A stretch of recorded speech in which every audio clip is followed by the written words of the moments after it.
Salam Pak Bambang, saya mau izin bertanya. Siapakah Yesus sebelum jadi manusia? Mohon pencerahannya. Pasal 1 ayat 1, 2, 3 sampai dengan ayat 4 ya, nanti kita lewati. Ayat 5 tidak kita baca, ayat 10 sampai dengan 14 kita baca lagi. Namun yang pertama kita akan membaca 4 ayat pertama dulu, baru nanti saya sampaikan penting dan maknanya bagi kita semua. Pada mulanya adalah firman. Firman itu bersama-sama dengan Allah, dan firman itu adalah Allah.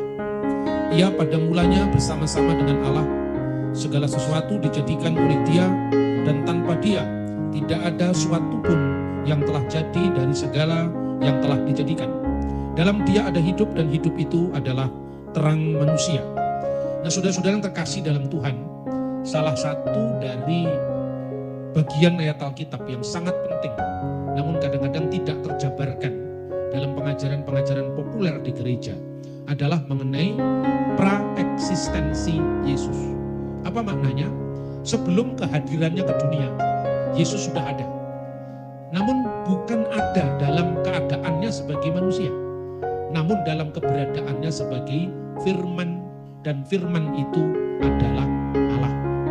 Nanti pada ayat selanjutnya, pasal yang sama pada ayat 14, itu mulai ditegaskan bahwa firman itu menjadi manusia. Teks ayat ini tidak hanya membuat orang-orang di luar iman kita itu mempersoalkan, menggunjingkan, bahkan menyerang. Tetapi juga ayat-ayat ini kadang-kadang di lingkungan Kristen sendiri tidak dipahami dengan baik. Bahkan sejak gereja kuno pernah ada satu aliran heretik, aliran bidat yang namanya Arius atau Arianisme. Pada masa modern ini dilanjutkan, sekalipun itu bukan turunannya langsung, tapi spiritnya sama, yaitu kelompok yang dinamakan saksi-saksi Yehova. Jadi kalau kita berbicara tentang Yesus, itu tidak hanya dibatasi dengan keberadaan akhirnya sebagai manusia, sebagai putra manusia yang dilahirkan oleh anak darah Maria atau perawan Maria. Namun Yesus sudah ada sebagai firman Allah. Maka orang bertanya, dan ini seringkali masih dipertanyakan. Kemarin waktu saya selesai khotbah di Gereja Toraja di Tanjung Selor, lalu dibuka tanya jawab. Masih ada juga yang bertanya, Pak, saya bertanya tentang bagaimana keselamatan orang-orang yang hadir sebelum Yesus ada. Kan dikatakan dalam Injil Yohanes pasal 14 ayat 6, Akulah jalan dan kebenaran dan hidup, dan tidak seorang pun yang sampai kepada Bapa kalau tidak melalui aku. Lalu bagaimana dengan keselamatan orang-orang atau kaum atau bahkan nabi-nabi yang hadir sebelum Yesus ada? Jadi sebelum Yesus ada mereka bagaimana? Kalau keselamatan itu ada di dalam Kristus. Ini pertanyaan ini lahir dari kepolosan dan ketidakpemahaman imannya sendiri. Lalu saya jawab, sejak kapan Yesus pernah tidak ada? Yesus tidak pernah tidak ada. Dia selalu ada. Namun bukan dalam keadaannya sebagai manusia.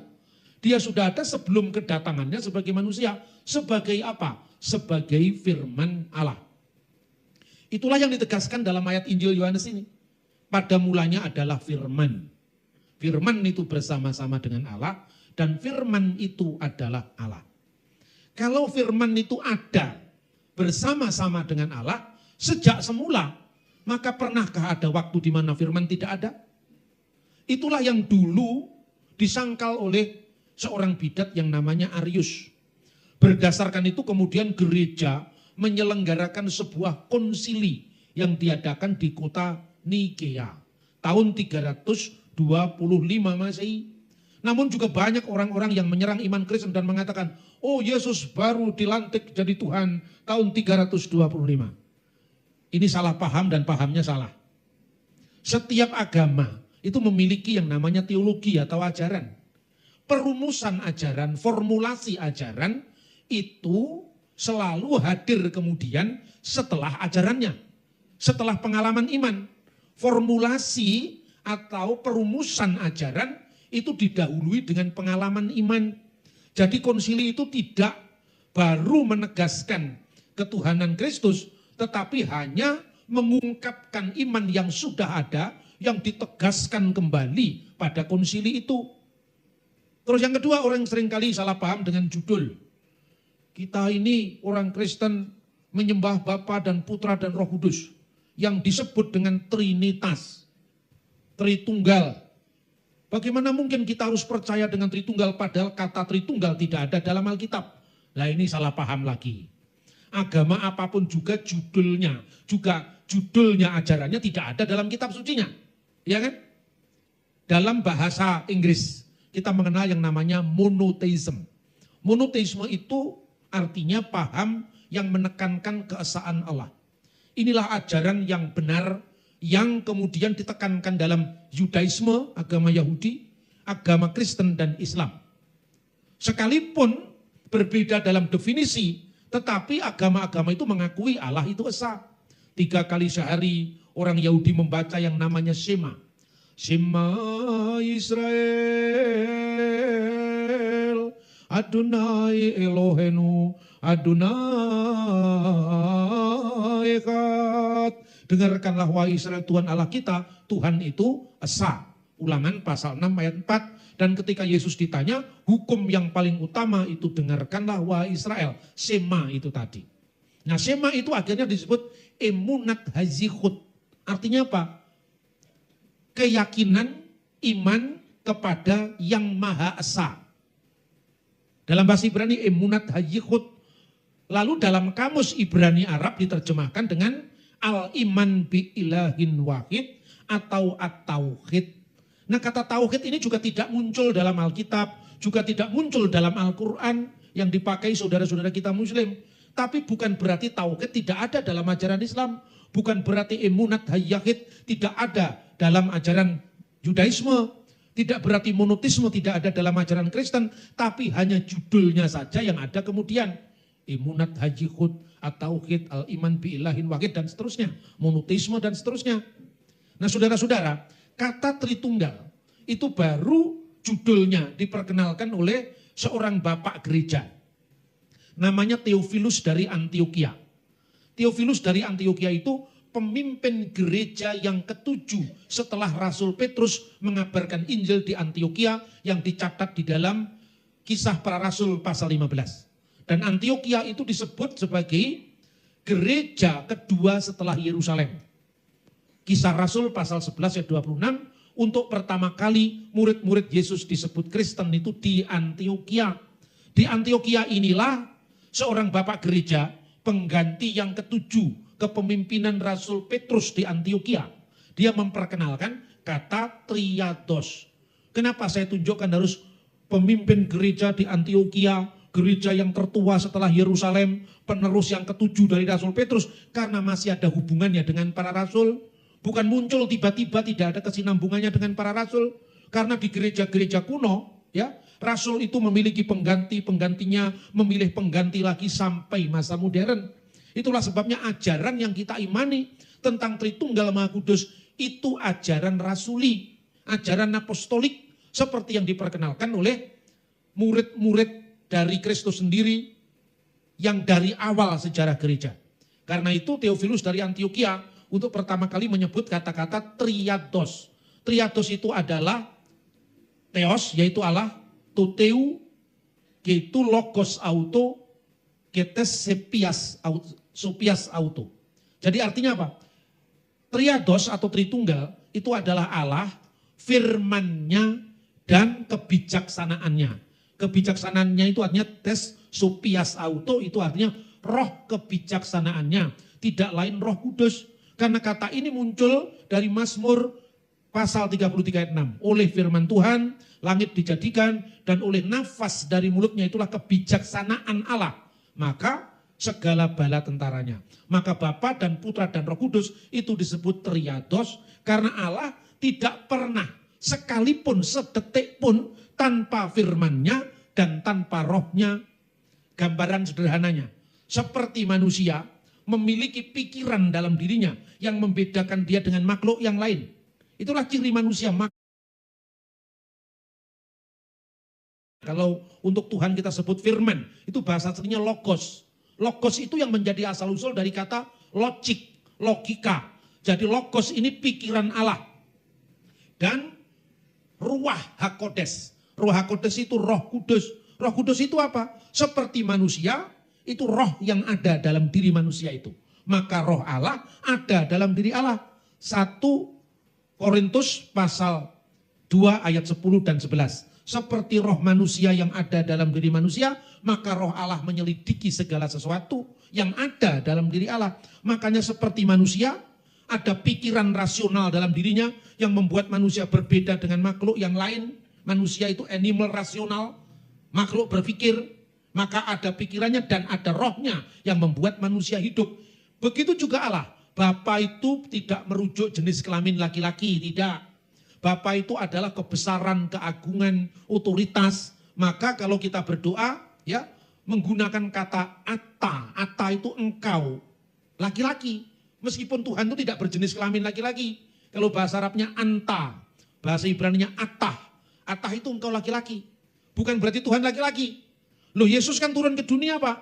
Kan laki-laki. Kemanusiaan Yesus laki-laki. Tapi Kristus sebagai firman Allah, beyond gender, bukan laki-laki, bukan perempuan. Jadi setiap orang kalau menyebut Tuhan itu atta, huwa. Huwa itu dia, laki-laki. Tapi bukan berarti Tuhan itu laki-laki. Itu perumpamaan yang merujuk pada kebesaran. Lalu dalam diri Allah yang satu, yang bergelar atau digelari atau diumpamakan Bapa, itu ada firman-Nya yang kekal dan ada rohnya yang kekal. Seperti manusia terdiri dari wujudnya, tubuh, jiwanya, dan rohnya. Saudara-saudara. Nah, tapi tidak sepenuhnya sama. Sebab antara manusia dengan pikirannya dan rohnya tidak bisa berdialog. Ya toh? Pikiran kita dengan roh kita kan satu, tidak bisa berdialog. Makanya manusia kesepian. Benar tidak? Makanya manusia kesepian karena dalam dirinya itu sekalipun jamak tapi tidak bisa saling menyapa. Tapi kalau Allah itu maha sempurna. Jadi Bapa bisa berkomunikasi dengan firman-Nya, firman-Nya berkomunikasi dengan rohnya, maka Tuhan tidak pernah kesepian. Mendalam ini ajaran ini saudara-saudara, itulah yang disebut Tritunggal. Karena Tritunggal itu bicara tentang misteri Tuhan yang teragung. Maka kemudian bagaimana hubungannya antara Allah, firman Allah, dan roh Allah? Terpaksalah disebut persona. Itu terpaksa. Karena tidak ada yang bisa mengungkapkan kedalaman misteri Allah. Itu aslinya kata persona itu baru diperkenalkan oleh seorang teolog dari gereja Latin di Roma namanya Tertullian. Ini perlu saya sampaikan. Bapak Ibu saudara-saudara kalau sekarang tidak paham dulu apa yang saya ceramahkan tetap bisa masuk surga. Tidak ada masalah. Tapi daripada Bapak Ibu nanti mendengar dari orang lain yang sok tahu, yang sok pintar, lebih baik saya dului sekarang. Makanya kadang-kadang kalau saya ceramah, saya khotbah, ngerti atau enggak ngerti, pokoknya saya paksa untuk saya omongkan. Daripada mendengar dari orang lain. Padahal ini sebetulnya kajian untuk para teolog di sekolah seminari, di sekolah tinggi, tapi saya sampaikan. Karena itu sudah muncul di YouTube, di internet, sudah muncul katanya. Kenapa percaya dengan Tritunggal? Kata Tritunggal baru diciptakan oleh Tertullian, itu salah lagi. Kata Tritunggal sebelum Tertullian menerjemahkan dalam bahasa Latin, tahun 180-an ke bawah. Itu sudah diomongkan dengan Bapak Gereja penerus ketujuh daripada Rasul Petrus yang namanya Theophilus dari Antioquia. Baru dari bahasa Yunani Triados diperkenalkan dalam bahasa Latin di Roma, di Barat. Ya namanya Trinitas. Lalu apa Tuhan itu? Satu, ya, satu, esa. Lalu kenapa ada Bapa? Kenapa ada Putra? Kenapa ada Roh Kudus? Hubungannya apa? Dicari dalam Alkitab. Makanya ada kata ada. Ada itu dalam bahasa Yunani ousia. Dan kata ousia muncul dalam Alkitab. Keberadaan, eksistensi. Lalu ada kata lagi, hypostaseos. Hypo itu artinya yang ada di bawah. Histemi itu stasis artinya. Jadi dia yang adalah berada menjadi bagian dari sesuatu. Jadi bagian dari sesuatu. Makanya disebut kata hypostaseos. Lalu dirumuskan. Kata-kata ini ada dalam Alkitab. Mana Pak? Saya membaca tidak ada Alkitabmu bahasa Indonesia. Bahasa aslinya ada. Ya toh? Ini keterbatasan bahasa. Maka diungkapkan Mia ousia, tres hipostasis. Satu keberadaan, satu hakikat karena Allah itu satu dalam tiga hipostasis. Nah, hipostasis itu tidak sepenuhnya bisa diterjemahkan. Makanya terpaksa diterjemahkan dengan pribadi. Itu yang dilakukan oleh yang namanya Tertullian. Kemudian Tertullian karena tahu kata pribadi itu tidak sepenuhnya sama dengan hipostasios atau hipostasis, maka dikasih keterangan sama dia. Allah itu satu, maka dikatakan una substantia tres personae. Yang artinya satu substansi, satu keberadaan, satu hakikat dalam tiga persona. Wah, kalau persona bisa salah paham ini orang barat karena bahasa Latin itu bahasa hukum. Bahasa yang saklek, tidak punya bahasa yang sophisticated menggambarkan keilahian. Beda dengan bahasa Yunani. Bahasa Yunani itu bahasanya orang-orang pemikir ya, makanya bahasanya tinggi-tinggi, maka filsafat muncul dari Yunani. Filsafat itu the mother of science, ibu segala ilmu. Matematika muncul dari sana, yang namanya fisika, biologi, astronomi, semua dari sana. Maka terpaksalah diterjemahkan persona dengan satu catatan, diskresi non separati, distingsi non divisi. Berbeda namun tidak terpisah. Tetapi memiliki keunikan secara tidak terbagi. Loh, sulit toh? Sulit, makanya nggak usah banyak protes. Karena sedalam inilah pemikiran para bapak gereja. Tapi terpaksa saya sampaikan. Karena apa? Ini ungkapan yang dalam bahasa Latin tidak sepenuhnya bisa mewakili bahasa aslinya. Maka kemudian diungkapkan, satu, sedemikian rupa di dalam tiga persona. Namun persona itu tidak sama dengan personality dalam bahasa Inggris. Kalau pribadi saya dengan pribadi Pak Franken itu memang berbeda. Bukan hanya berbeda tapi terpisah. Kalau Allah tidak terpisah. Kemarin saya bicara di gereja Toraja. Lah waktu Yesus dibaptis Pak. Yesus dibaptis kan Yesus ada di sungai Yordan. Roh Kudus dalam bentuk burung merpati ada di atasnya. Lalu suara Allah Bapa di surga. Engkaulah anakku, kepadamulah aku berkenan. Berarti kan ada tiga yang terpisah Pak. Nah ini salah paham lagi. Ini memang bahasanya bahasa metafisika saudara-saudara. Saya jelaskan gini. Yang tampak terpisah itu adalah kemanusiaan Yesus. Yang tampak terpisah itu adalah Roh Kudus dalam bentuk burung merpati. Tapi siapa yang percaya burung merpati itu setiap burung merpati Roh Kudus? Bahaya. Kalau Roh Kudus setiap burung merpati terbang itu ada Roh Kudus. Anda bisa nangkap Roh Kudus, bisa goreng Roh Kudus. Iya toh? Maka itulah yang namanya teofani. Teofani itu penampakan ilahi. Jadi karena Roh Kudus itu tidak kasat mata, karena rohnya Allah, maka dia bisa masuk dalam ruang, dalam waktu, supaya bisa dilihat oleh mata kita yang terbatas ini, maka dia dalam bentuk burung merpati. Itu simbol. Bukan burung merpati, ada Roh Kudus terbang. Tidak seperti itu. Roh Kudus juga muncul dalam bentuk lidah-lidah api. Bukan berarti kalau ada rumah kebakaran, rumah dibakar Roh Kudus, kan tidak begitu. Itu juga simbolik. Kenapa? Karena Allah menuliskan hukumnya, Tauratnya di atas loh hati, maka memasuki kepala para murid seperti lidah-lidah api. Jadi ingat ya, yang terpisah itu bukan tiga Tuhan sendiri-sendiri. Tidak, yang terpisah itu pernyataannya di dunia. Yang terpisah itu penjelmaannya ke dunia. Saya berikan contoh. Secara mudah ini saya ulang-ulang supaya orang ngerti ya. Contoh nih, sederhana. Saya, pikiran saya dan roh saya. Satu kan? Pikiran saya kemudian saya ungkapkan ketika saya berceramah, ketika saya berkhotbah, lalu direkam. Setelah direkam ini live streaming sekarang ini, seluruh Indonesia bisa nonton saya. Lalu yang tidak hadir di Berau, lihat itu Pak Bambang yang pakai belangkon warna hijau, kayak Ansor, ya bajunya juga hijau. Itu Pak Bambang, benar apa? Salah? Benar. Itu penjelmaan saya dan pikiran saya lewat layar ini. Layar kecil ini loh. Anda di New York bisa lihat ini, di Los Angeles bisa lihat ini, di Australia anak saya mungkin sedang menyaksikan live streaming bapaknya, di Berau anak saya di Australia bisa lihat ini. Tetapi ini bukan hakikat saya. Hakikat saya dan pikiran saya ini. Jadi lewat teknologi ini, saya bisa hadir di segala tempat, sampai jutaan orang bisa melihat dan mengatakan, itu yang berbaju batik hijau itu Pak Bambang. Tapi saya sekarang ada di Berau. Allah tidak terikat oleh ruang dan waktu. Maka jangan bertanya dengan keawamanmu mengatakan, waktu firman Allah jadi manusia, surga kekosongan firman. Anda tidak bisa membedakan satu Tuhan dengan satu bakpao. Satu Tuhan dengan satu bakso, nggak bisa. Karena Tuhan itu metafisik, di sebalik yang fisik. Maka pada mulanya adalah firman. Yesus yang sebelum datang ke dunia, ini sebagai firman. Firman itu bukan sekedar kata-kata. Ya, firman itu bukan sekedar suara. Tapi firman itu sang sabda. Firman itu adalah wisdom of God. Firman itu adalah logos tuteu. Lewat sabdanya ini Allah menjadikan jadi, maka jadilah. Maka dalam kitab Kejadian dikatakan wa yumer Elohim, dan berfirmanlah Allah yehior wa yehior, jadilah terang maka terang itu jadi.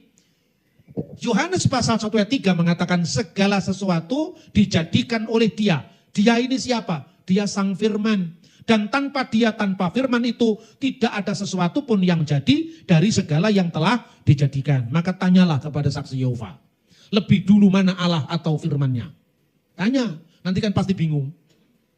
Lebih dulu Allah Pak. Oke, kalau lebih dulu Allah berarti Allah ini eksistensinya, wujudnya sudah ada tapi firman-Nya belum ada. Begitu. Berarti ada waktu di mana Allah pernah ada tanpa firman. Apa ya begitu? Berarti sebelum Allah ada firman, berarti Allah tidak mampu mencipta karena belum ada firman-Nya. Ayo coba jawab.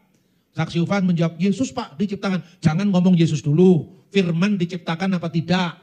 Kalau dia bilang diciptakan, yang menciptakan firman siapa? Ya Allah Pak. Allah caranya mencipta bagaimana? Berfirman, lah firman belum ada.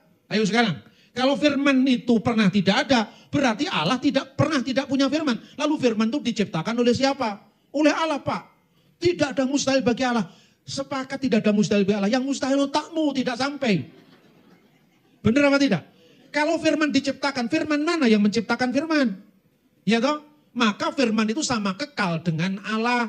Itulah sebabnya ketika Arius kemudian muncul, dia dengan sombong sekali. Biasanya orang-orang yang penyesat itu biasanya sombong-sombong biasanya. Ya toh? Dia mengatakan ada waktu di mana putra Allah pernah tidak ada. Ini mirip dengan pertanyaan tadi. Waktu Yesus belum ada, lalu bagaimana keselamatan orang sebelum Yesus?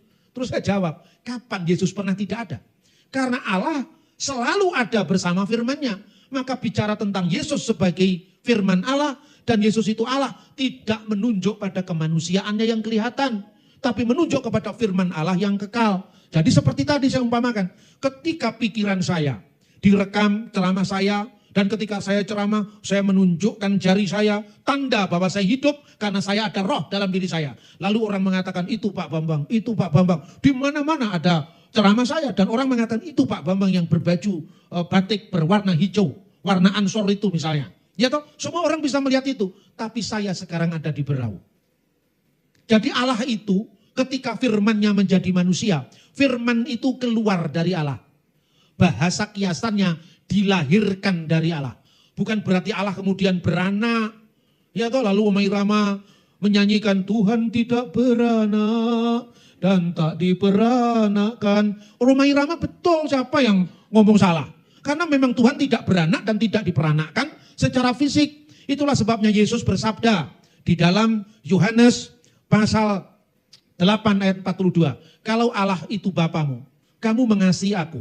Sebab aku keluar dan datang dari Allah. Maka ketika firman menjadi manusia, firman itu keluar dari Allah tanpa meninggalkan Allah. Nah kok bisa Pak? Karena Allah itu tidak terikat oleh ruang, tidak terikat oleh waktu, hadir di mana-mana. Masa kemudian kalau ibadah di gereja, 2-3 orang berkumpul Allah hadir. Saudara-saudara, Tuhan ada di sini sekarang. Tuhan mendengar doa-doamu. Tidak seorang pun dari jemaat itu. Mana? Gak ada, dicari sampingnya. Jadi keberadaan Tuhan itu bukan Anda cari. Mana? Katanya Pak Pendeta ada. Mana? Gak ada begitu. Karena Tuhan itu tidak terikat oleh ruang, tidak terikat oleh waktu. Satu contoh. Apa ketika firman menjadi manusia, surga kehilangan firman, Allah tidak punya firman lagi. Karena sedang turun ke dunia. Atau ada pertanyaan orang yang tidak ngerti apa-apa itu. Kalau firman sudah menjadi manusia, kenapa di surga masih ada suara? Engkaulah anakku, kepadamulah aku berkenan. Kenapa masih ada suara? Firman itu bukan suara saja. Firman itu adalah kesepenuhan kealahan. Itu ada. Karena firman itu, olehnya Allah mencipta oleh firman. Olehnya Allah memberi petunjuk pada nabi-nabi. Firmannya diterima oleh Amos, firmannya diterima oleh Yesaya, firmannya berkata pada Yeremia. Firman itu logos Allah. Itu maknanya saudara-saudara. Jadi tidak pernah ada waktu Allah ada tanpa firmannya. Tidak pernah ada sekelumit waktu pun, sedetik pun Allah pernah ada tanpa firmannya atau tanpa rohnya. Nah itu kalau pemikiran secara iman dan teologi yang benar. Yang kedua, modalnya kaum penyesat itu otak-atik ayat. Ya, karena bisanya cuma itu. Saya pernah ketemu dengan orang saksi Yehova. Lalu dia tanya kepada saya begini, "Ini Pak, Yesus itu siapa?" "Yesus itu siapa Pak?" Saya katakan, "Lah menurut kamu siapa?" "Saya nanya dulu ke Bapak, Yesus itu siapa?" Maksudnya mau menginjili saya. Ya kan? Terus saya tanya, Yesus itu ya seperti yang diajarkan gereja itu. Ketika dia lahir ke dunia, dia sebagai manusia. Dalam keadaan yang kekal, dia itu Allah. Dia disebut Tuhan. Makanya ada lagunya Pak Niko itu. Yesus Tuhan dan Allah kami. Lah itu. Terus dia bilang, ya Pak kalau Yesus itu Tuhan is okay. Karena Tuhan itu kan bahasa Inggrisnya Lord. Seperti Lord Charles, Tuan Takur itu tapi Tuhan Pak, bukan Tuhan. Saya bilang ya terserah kamu, terus apa? Yang salah apa? Saya bilang. Tapi kalau Yesus itu Allah di mana ayatnya? Biasanya orang Kristen mengutip Injil Yohanes ini tadi kan. Pada mulanya adalah firman dan firman itu bersama-sama dengan Allah. Stop dulu katanya. Kenapa stop? Kalau Amir bersama-sama dengan Markus, apakah Amir adalah Markus? Ya jelas bukan Mas. Amir ya Amir, Markus ya Markus. Kalau bapak bersama anak-anaknya, bapak bersama anaknya, apakah anaknya adalah bapak? Juga bukan. Karena apa? Kalau Amir bersama dengan Markus, Markus bukan Amir, Amir bukan Markus. Karena Markus, karena Amir, karena Yohanes itu dipisahkan oleh ruang satu dengan yang lain. Maka kalau Yohanes sekarang ada di Berau, pada saat yang sama Yohanes tidak ada di Jakarta. Benar apa tidak? Maka ada lagunya, aku di sini, engkau di sana kan. Memang dua ruang yang berbeda. Tapi kalau Allah apa itu berlaku? Nah sekarang Allah sedang berkarya di Berau. Tuhan sedang hadir untuk melawat umatnya. Maka banyak orang sakit sembuh karena lawatan Tuhan. Jakarta juga ada KKR pada saat yang sama. Lalu di Jakarta konfirmasi Tuhan, berapa lama lagi engkau sampai di Jakarta? Kami sudah nunggu lama sekali. Masa Tuhan begitu? Tuhan itu maha hadir. Tidak terikat oleh ruang, tidak terikat oleh waktu. Jadi kalau Allah ada di sini, sekaligus ada di sana. Karena Allah bisa ada di mana-mana pada jam dan saat yang sama. Allah beserta dengan orang beriman. Berapa jumlah orang beriman di seluruh Indonesia? Banyak Pak, 20 juta. Kalau 20 juta, Allah jumlahnya berapa? Allah jumlahnya satu. Berarti Allah yang satu beserta dengan 20 juta manusia yang beriman kepadanya. Mulai dari Sabang sampai Merauke, berjajar pulau-pulau. Tuhan ada di mana-mana, di 2 juta tempat yang berbeda, 20 juta tempat yang berbeda, pada jam dan saat yang sama. Apakah Tuhan jumlahnya satu berubah jadi 20 juta?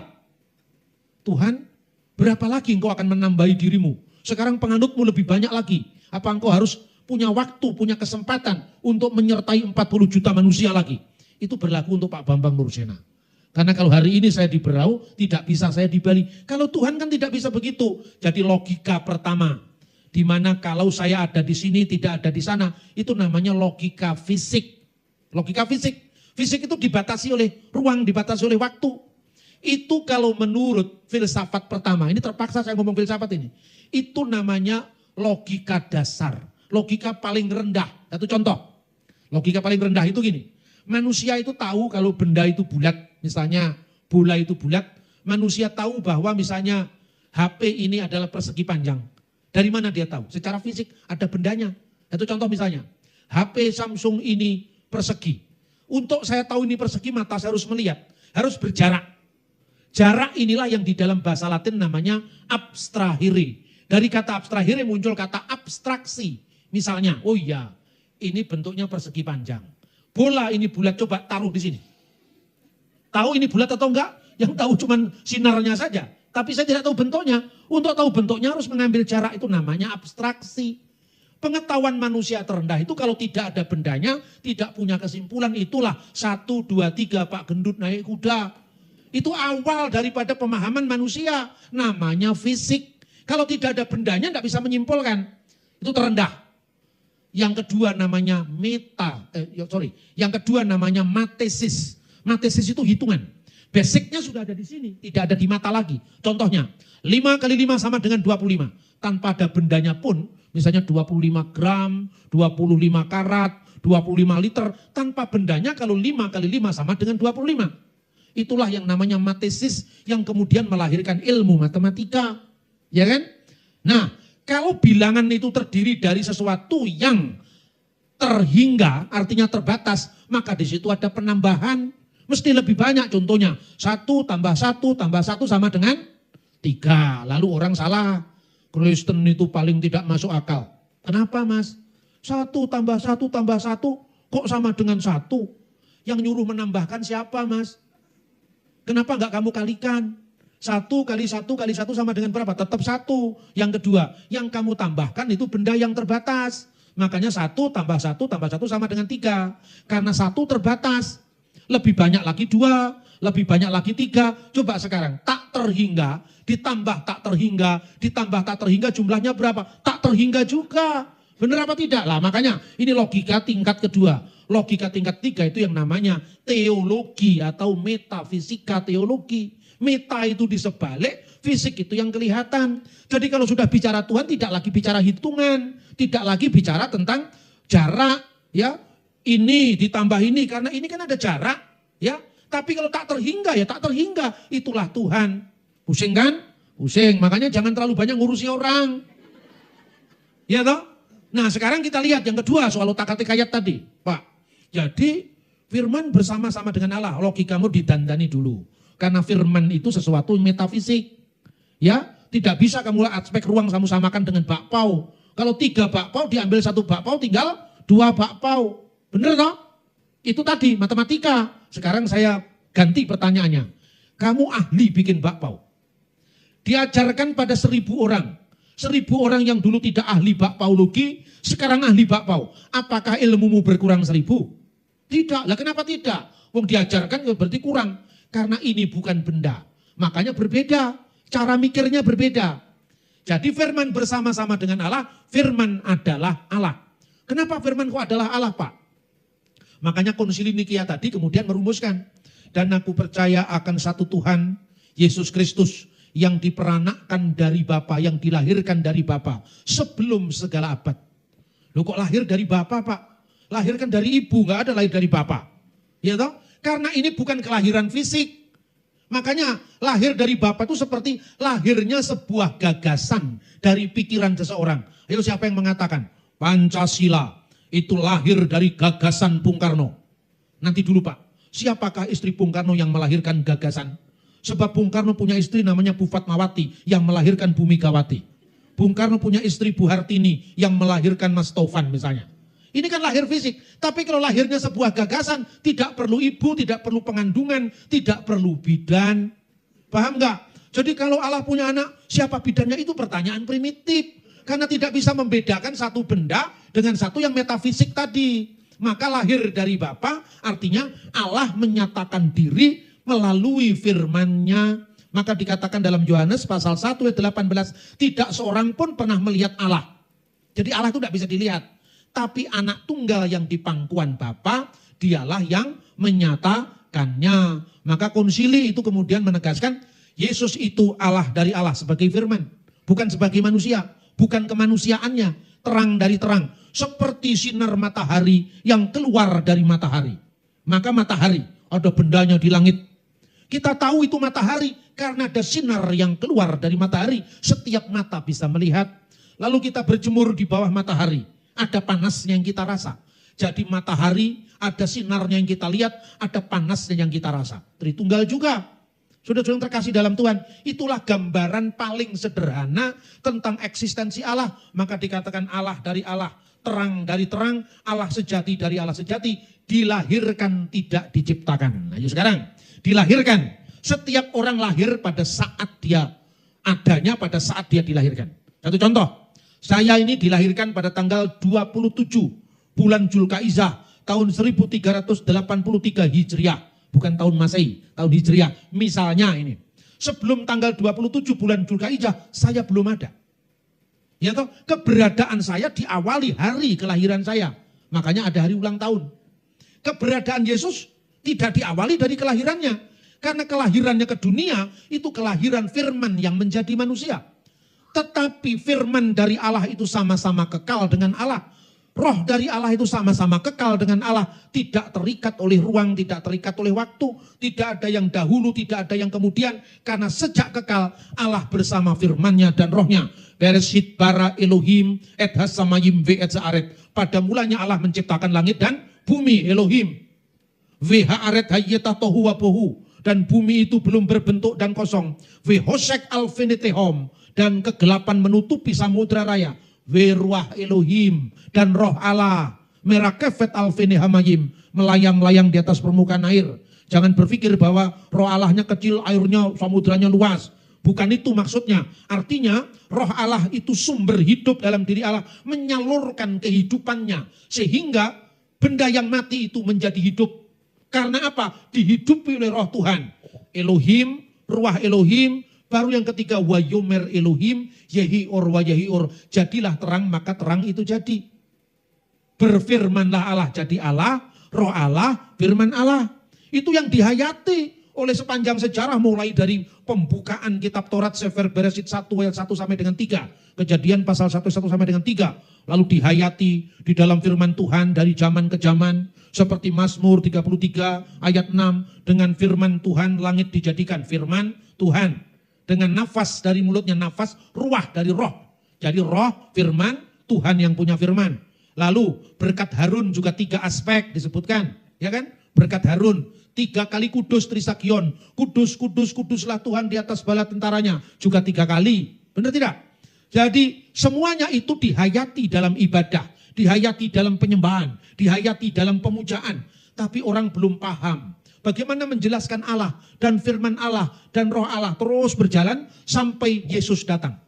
Jadi di perjanjian lama, apa sudah ada Tritunggal? Tritunggal itu dari kekal sampai kekal. Makanya di gereja-gereja di Libanon, di Syria, di Kairo, selalu ada doksologi Tritunggal. Al-Masdulillabi walibni waruhil kudus al-ana wa kulu awanin wa ila dahrid dahirin.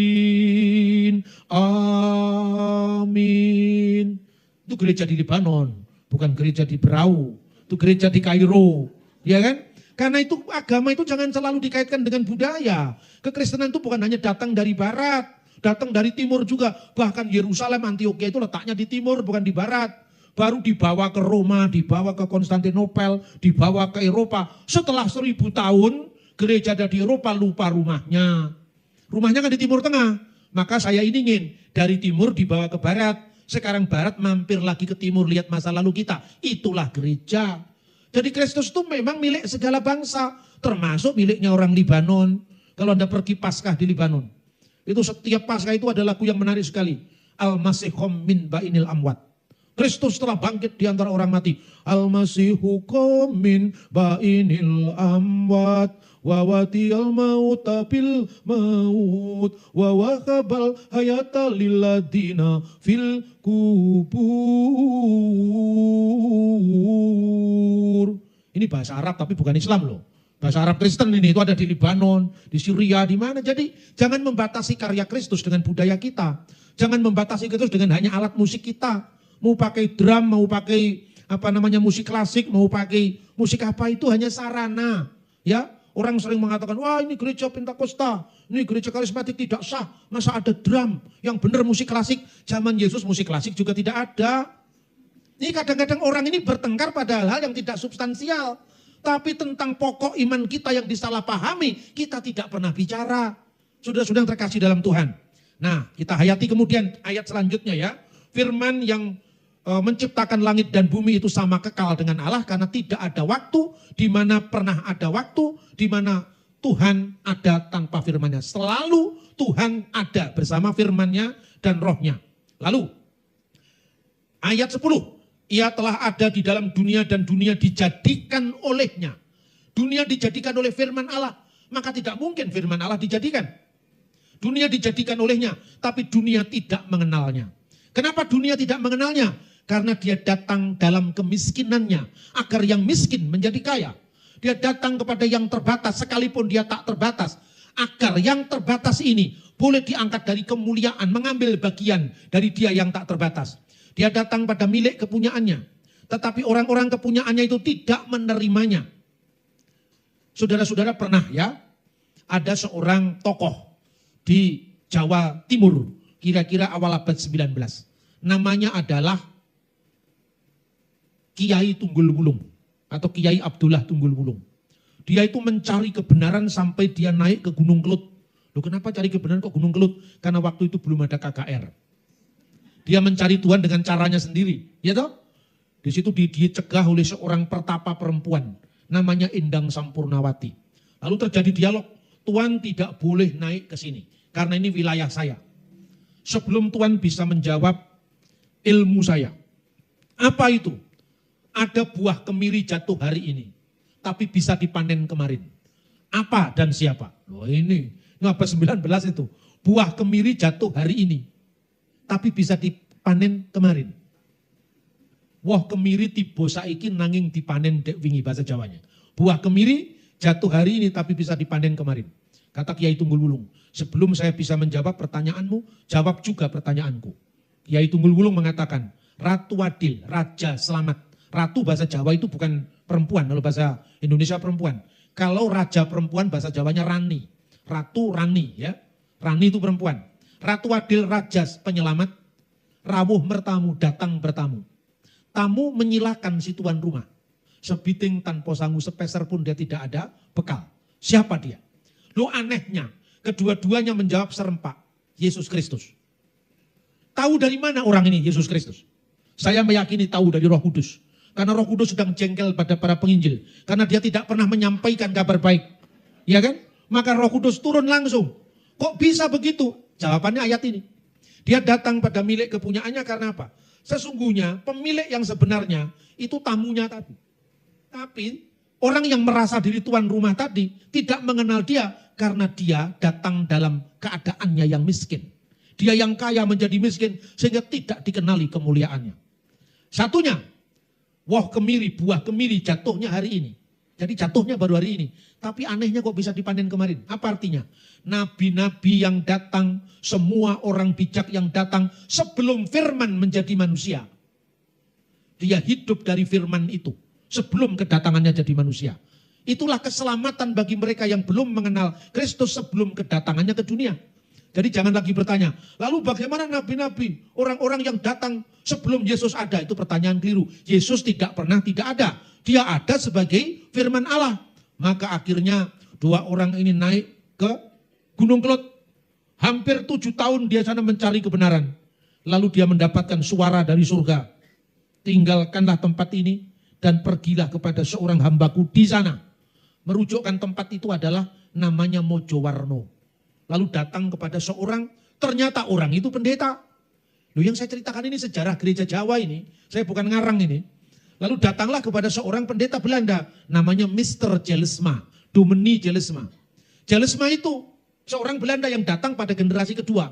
Setelah apa dulu? Ketegangan antara Kristen Belanda dan Kristen Jawa. Karena Kristen Belanda ini dipimpin oleh Yohanes MD. Orang Jawa tidak boleh pakai begini, karena ini okultisme. Orang Jawa tidak boleh nonton wayang. Orang Jawa harus do re mi fa sol. Tidak boleh pakai lagu Jawa. Nah suaranya fals semua makanya saudara-saudara. Karena kalau sekarang semua sudah lancar do re mi fa sol kan. Dulu tidak lancar. Makanya orang sebetulnya kontekstualisasi saudara-saudara. Itu bukan sekedar mengangkat bahasanya. Tapi juga nadanya. Nah orang Jawa nadanya bukan do re mi fa sol. Itu mirip gini ya. Orang Jawa disuruh ngomong bahasa lain oke. Tapi suasananya bukan suasana Jawa. Itu mirip begini.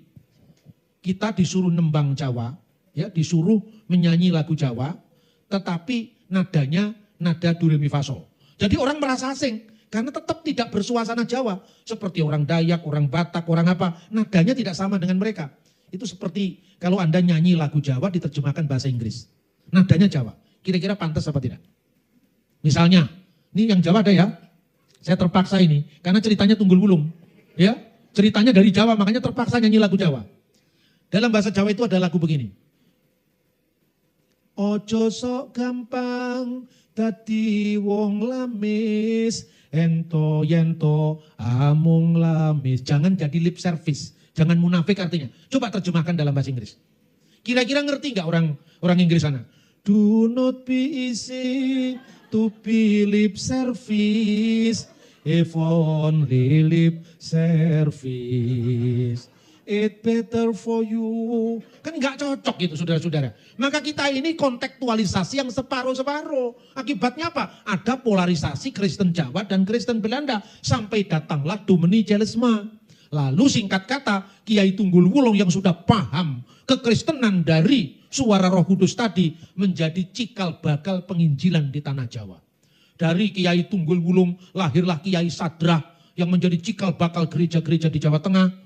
Lalu muncul lagi di Jawa Timur muridnya namanya Kiai Tosari dan seterusnya sampai hari ini. Maka saudara-saudara, kita jangan sampai malas-malasan, tidak memberitakan kabar baik. Karena kalau sampai Roh Kudus turun tangan sendiri malu kita saudara-saudara. Seperti sejarah dari gereja yang saya sampaikan tadi. Nah terakhir saudara-saudara, akhirnya firman yang menjadi manusia baru dikenal pada saat firman Allah itu lahir dari Bunda Maria. Yang dilahirkan Bunda Maria itu kemanusiaannya. Makanya lahir dari Bapa sebelum segala abad tanpa seorang ibu. Karena memang Allah itu tidak beranak dan tidak diperanakkan secara fisik. Lalu ketika turun ke dunia, lahir dari Bapa, lahir dari ibu tanpa seorang Bapa. Karena apa? Menunjukkan bahwa anak yang dikandung Maria benar-benar dari Roh Kudus. Bukan dari Yusuf suami Maria. Apalagi Yusuf Wanandi atau Yusuf siapa. Artinya benar-benar dari Roh Kudus. Itulah yang di dalam ajaran bapak-bapak gereja disebut divine birth of Jesus Christ. Kelahiran ilahi firman Allah dari Allah. Dan yang kedua virgin birth of Jesus Christ. Kelahiran dari seorang ibu perawan yang menunjukkan kesucian Yesus yang adalah firman yang menjadi manusia. Maka Yesus itu disebut anak Allah. Bukan berarti Allah beranak secara fisik. Ia datang kepada milik kepunyaannya, tetapi orang-orang kepunyaannya itu tidak menerimanya. Ayat 12, tetapi semua orang yang menerimanya diberinya kuasa supaya menjadi anak-anak Allah, yaitu mereka yang percaya dalam namanya. Jadi orang-orang yang percaya menerima dia disebut anak-anak Allah. Tapi apa artinya? What is the meaning of children of God? Anak-anak Allah, the son of God. Artinya bukan Allah beranak. Ayat 13, orang-orang yang diperanakkan bukan dari darah. Artinya bukan beranak fisik dan bukan pula dari daging. Bukan secara jasmani oleh keinginan seorang laki-laki, melainkan dari Allah. Nah orang-orang yang percaya kepada firman Allah tadi disebut anak-anak Allah. Dan firman ayat 14 itu telah menjadi manusia dan diam di antara kita. Dan kita telah melihat kemuliaannya, yaitu kemuliaan yang diberikan kepadanya sebagai anak tunggal Bapa penuh kasih karunia dan kebenaran. Dan yang kedua ini maknanya anak tunggal, monogenes artinya apa? Satu-satunya yang menyingkapkan rahasia Allah ke dunia. Maka siapa yang melihat firman yang menjadi manusia, dia melihat yang punya firman. Jadi Bapa, Putra dan Roh Kudus itu adalah Allah yang satu, yang esa. Jadi seperti penampakannya ke dunia itu namanya Tritunggal ekonomia, penampakannya ke dunia. Jadi yang disalib kemanusiaan Yesus. Yang mati kemanusiaan Yesus, maka dikatakan dia yang dibunuh dalam keadaannya sebagai manusia. Tapi Allah tidak bisa mati, Allah tidak bisa disalib. Yang disalib dalam keadaannya sebagai manusia. Seperti misalnya, pikiran saya dituangkan, direkam dalam sebuah buku atau video ini. Orang tidak suka sama saya. Wah, setiap kali gue mendengarkan Pak Bambang Nursena, HP ini dibuang, brak, rusak. Apakah pikiran saya ikut rusak? Karena HP itu hanya menjelmakan pikiran saya. Itu gambaran yang terbatas. Seperti misalnya, firman Tuhan jadi buku. Firman Tuhan turun jadi buku misalnya. Yang satu dengan Tuhan itu firmannya, bukan kertasnya kan. Kalau kertasnya rusak, apakah pikiran Tuhan rusak? Tidak. Yang terbakar itu bukunya. Tapi Allah tidak bisa terbakar. Ketika firman menjadi manusia, dia dibunuh dalam keadaannya sebagai manusia, kemanusiaannya mati. Tapi Allah itu tidak bisa mati. Makanya ada kidung pujian dalam bahasa Arab yang dipakai banyak gereja-gereja oikumene di Lebanon, di Mesir. Kudusulillah, kudusulil kowi kudus, kudusun, kudusulillahi la yamut, irhamna, kudusun, kudusun, yaman sulibta, anirhamna. Kuduslah engkau ya Allah, kuduslah engkau yang maha kuasa, kuduslah engkau yang tidak bisa mati, yang tak berkematian. Ketika menjadi manusia, firman-Nya itu disalibkan untuk kami, kasihanilah kami. Jadi Yesus mati sebagai kemanusiaan yang dikenakan oleh Sang Sabda. Tapi Sabda Allah tidak tersentuh oleh maut, Allah tidak bisa mati. Kemanusiaan yang dikenakan oleh Sabda Allah, itulah yang mati. Namun bangkit kembali dari antara orang mati, naik ke surga. Karena Yesus hidup, Yesus itu kuasa. Karena firman itulah yang kita kenal menjadi manusia. Dan sekalipun ada keterbatasan untuk waktu yang singkat ketika dia menjadi manusia. Waktu yang singkat itu kapan? Ibrani pasal 29, ketika firman menjadi manusia. Tapi firman itu kembali kepada Bapa di surga. Dan firman itu satu dengan Allah. Terpujilah Bapa, Putra, dan Roh Kudus, sekarang dan selalu, serta sepanjang segala abad. Dalam nama Tuhan Yesus. Amin. Oke Pak Bambang, penjelasan Anda sangat mencerahkan dan menguatkan iman kami. Terima kasih, Tuhan Yesus memberkati.